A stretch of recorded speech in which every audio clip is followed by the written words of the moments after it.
You were the smart kid, the one who finished tests early, the one adults called gifted. Maybe you skipped a grade. Maybe teachers said you'd go far. Maybe your parents bragged about you at every dinner. But now you're an adult, and something feels off. You overthink everything. You feel tired for no reason, even after doing nothing all day. You feel like you don't fit in, even in a room full of friends. Here's the truth. Being extremely smart is not always a gift. Sometimes it's a burden, a quiet one nobody warned you about, one nobody prepared you for. Today we're covering 6 real struggles that only high IQ people understand. If even one of these hits home, stay till the end, because number 6 changes everything. If you relate to this, hit subscribe. We talk about deep thinkers here every single week. Real topics, no fluff. Let's start with struggle number 1. Your brain never turns off. Not even at night, when you just want to sleep. Other people make a decision and move on. You make a decision and replay it 10 times. What if I said the wrong thing? What if they took it wrong? What if I missed something important? This is called analysis paralysis. Your brain sees too many angles, too many outcomes, too many risks, hiding in every simple choice. It's not weakness. It's your brain doing its job too well. But it's exhausting. Simple choices like what to eat for dinner turn into full debates in your head. High IQ minds don't just think. They think about their thinking. Then they think about that too in an endless loop. That's a heavy job to carry every single day, and most people have no idea it's happening. Struggle number 2, feeling misunderstood. You talk. People nod, but you can tell they didn't really get it.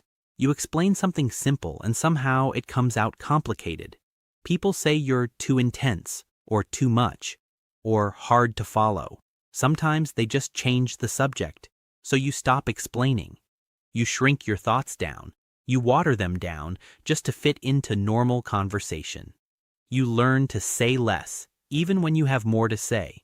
This creates a quiet kind of loneliness. Not because you're alone, because you're surrounded by people, but still feel unseen. Still feel unheard, even in your own conversations, even with people who love you. It's not that you're better than anyone, it's that your brain runs on a different frequency, and most people just aren't tuned in. That's not their fault, and it's not yours either. Struggle number 3, chronic boredom. You get a new job.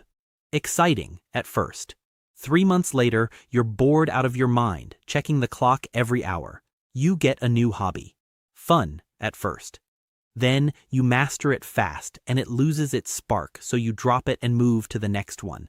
This is not you being spoiled. Your brain needs constant stimulation. It craves new problems, new puzzles, new challenges to chew on.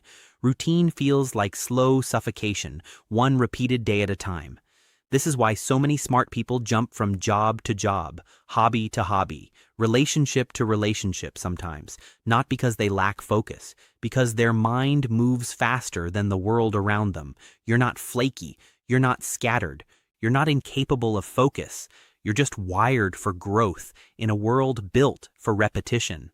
Struggle number 4, imposter syndrome. You've done well. Good grades, maybe a good career, maybe praise from people you respect, but deep down you feel like a fraud. You think, I just got lucky, or eventually they'll figure out I'm not that smart. You wait for someone to expose you, even though there's nothing to expose. This sounds strange, but it makes sense. Smart people know how much they don't know.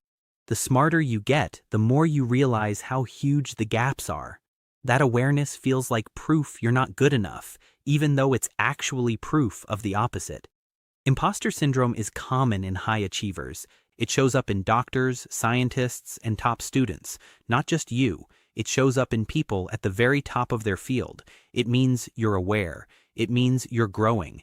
It does not mean you're a fraud. Struggle number 5, emotional overload. You don't just think deeply. You feel deeply too. You notice tension in a room before anyone says a word.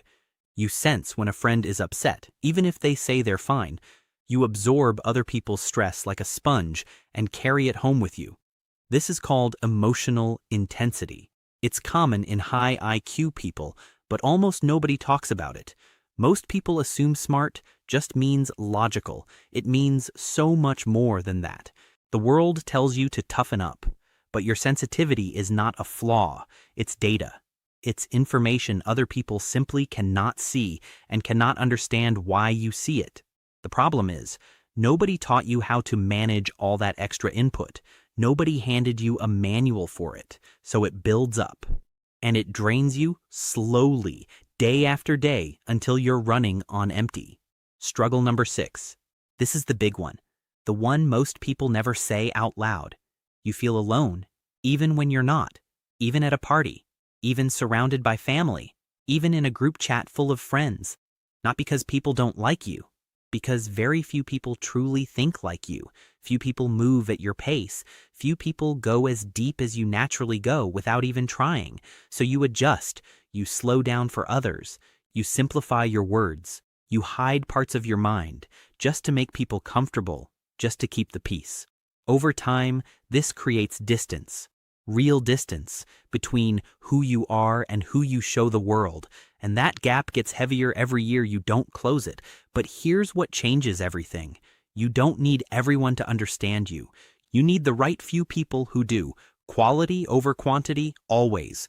One real connection beats 100 shallow ones.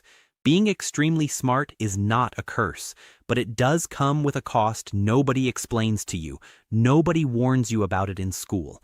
Overthinking, feeling misunderstood, getting bored fast, doubting yourself, feeling too much, feeling alone in a crowd. These are not flaws.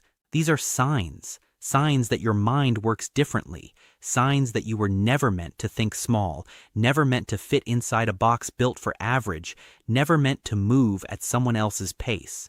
The goal isn't to shut your brain down. You can't do that anyway. The goal is to learn how to work with it instead of against it, to use it as a tool, not carry it like a weight. If this video described you, drop a comment below. Which struggle hit closest to home? Was it the overthinking or the loneliness? I read every single one. Thank you for watching. Stay sharp, stay curious, stay different.